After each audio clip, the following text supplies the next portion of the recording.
ज्या पद्धतीने सोशल मीडियावरती विरोधकांचा प्रचार सुरू आहे ते पाहून येणाऱ्या काळात माझ्यावरती वैयक्तिक आणि माझ्या कुटुंबावरती चुकीचे आरोप केले जातील, चुकीची माहिती पसरवून चरित्रहनन करण्याची देखील शक्यता नकारता येत नाही।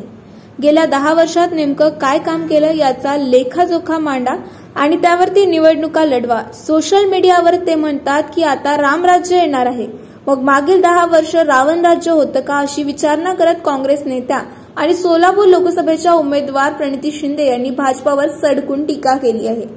गेल्या काही दिवसांपासून प्रणिती शिंदे विविध भागात बैठका, सभा, मेळावे घेताना दिसत आहे। या प्रचारादरम्यान प्रणिती शिंदे भाजपवर घाणाघाती टीका करताना पाहायला मिळत आहेत।